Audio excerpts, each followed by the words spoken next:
আসসালামু আলাইকুম। আশা করি যে যেখানে আছেন ভালো আছেন, সুস্থ আছেন। আলহামদুলিল্লাহ আমিও ভালো আছি।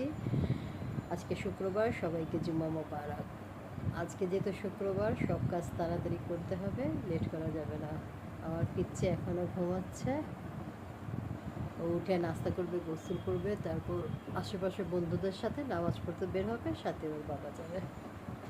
তাহলে সঙ্গে থাকেন, দেখতে থাকেন আমার আজকের পর্বটা। আশা করি ভালো লাগবে। সবাইকে জুম্মা মোবারক।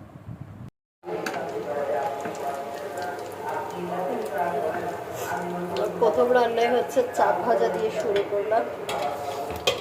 মাংস আরেক চুলায় কষা হইতেছে, এখানে চাপটা দিলাম।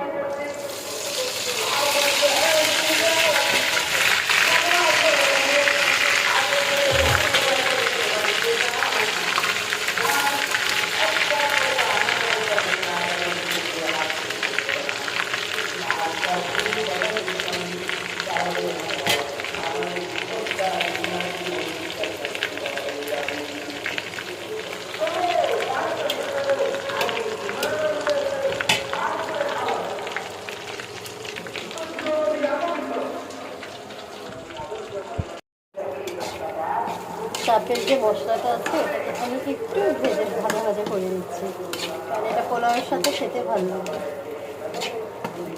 পোলাও বা ভাত যে কোনো কিছুর সাথে এটা খাইতে ভালো লাগে। একদিকে রান্না আর একদিকে ঘর গোছানো, সব একসাথে সব একসাথে। শুক্রবার বলেন আর যেদিনই বলেন, সব একসাথে করতে হয়। কাজ করতে ইচ্ছে করে না, শরীরটা ভালো না, কিছু না, তারপরে মনে করেন যে কাজ কাজ কাজ কাজ। চাদর টাদর চেঞ্জ করি। আমার ছোট ছেলেটা থাকলে হয় কি, ও বালিশের কাভারটা আমার খুলে দেয়, লাগায় দেয়, এটা একটা কাজ। ওর লোডটা চোখে লাগতেছে,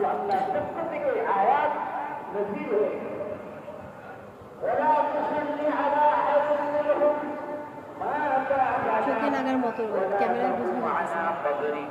চোখে লাগার মতো, চোখে লাগে একটা এফেক্ট করে না রোদটা, এটা হলো সেই ধরনের।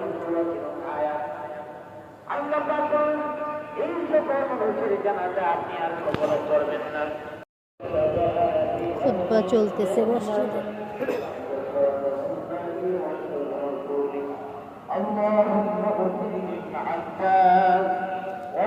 বিছানাটা বাথরুমটা চেক করে এখন আলুর জন্য গরুর মাংসটা কমপ্লিট করতে পারতেছি না, আপাতত চুলা বন্ধ। আপাতত একটু ভুসির শরবত খাবো। বাপরে বাপ, কি যে অশান্তি চলতেছে, গরমে এত ঘাম হইতেছে।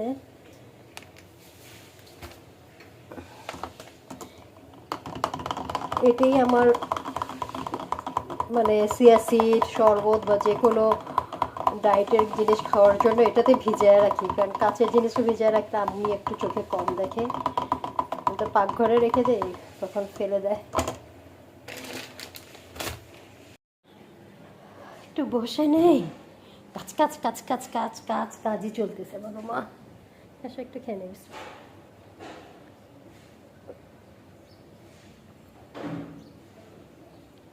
আমাদের কাজের মাঝখানে একটু জুস, কারণ যেহেতু অতিরিক্ত ঘাম যাচ্ছে, ঘাম হচ্ছে,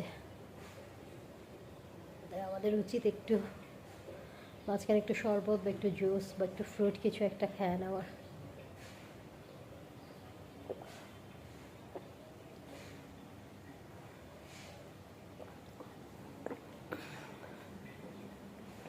আমাদের যত্ন নেওয়ার লোক নাই তো, তেমন নাই। কারণ আমরা যারা গৃহিণী, আমরা ওই সবাইকে সামাল দিতে দিতে নিজের জন্য আর তেমন কিছু করা হয়ে ওঠে না, তাই নিজের কাজের ফাঁকে ফাঁকে নিজেদেরই নিজের যত্ন নিতে হয়।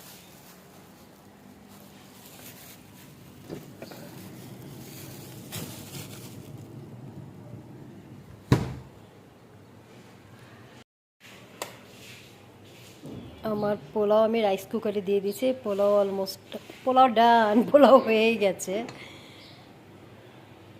এর দুপুরের খাবার হচ্ছে সাদা পোলাও, চাপ ভাজা, এটা হচ্ছে চাপ ভাজার মশলা, সাথে হচ্ছে খালি শসা দিয়ে সালাদ, গরুর মাংস, আলু দিয়ে, ডিম করি নেয় আর অনেক গরম। এবার একটা শট নিয়ে নাও, সামনে এসে ঘরটার পাকঘর কমপ্লিট করার পর একটা ওই মাছি তাড়ানোর বা মশা তাড়ানোর একটা আগরবাতি পাওয়া যায়, ওইটা আপনি জ্বালিয়ে দেবেন, আপনার রান্নার যে স্মেল আছে সব চলে যাবে।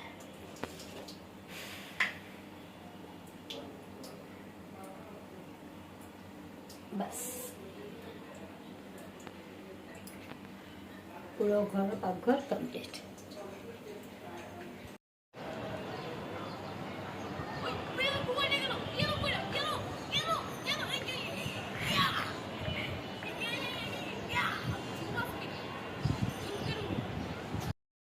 বিকেল থেকে আর কোনো কিছু আপনাদের সাথে শেয়ার করতে পারলাম না, কারণ গেস্ট ছিল, গেস্টের সাথেই কথাবার্তা আপ্যায়ন করতে করতে সময় চলে গেল। এখন বাজে রাতের 11টা, ভাবলাম এখন আমি ডিনার করব, ভালো আপনাদের সাথে একটু শেয়ার করে এখানে ভিডিওটা শেষ করব।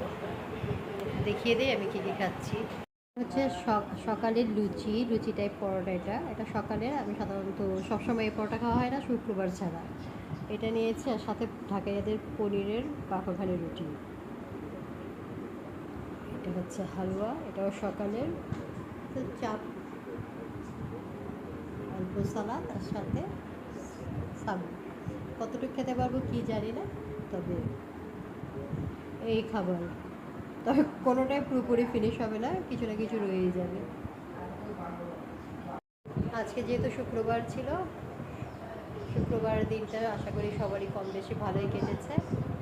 কালকে 12ই রবিউল আউয়াল, সবাইকে 12ই রবিউল আউয়ালের জন্য অনেক অনেক শুভকামনা রইল, এবং সবার মনোকামনা আল্লাহ পূরণ করুক, এই কামনাই রইল। সবাই ভালো থাকবেন, সুস্থ থাকবেন, ঢাকায় আমার সাথে থাকবেন, লাইক কমেন্ট শেয়ার এবং সাবস্ক্রাইব করে সঙ্গে থাকবেন। ভালো থাকবেন, সুস্থ থাকবেন, ঢাকায় আমার সাথে থাকবেন, লাইক কমেন্ট শেয়ার এবং সাবস্ক্রাইব করে সঙ্গে থাকবেন। শুভরাত্রি, আল্লাহ হাফেজ।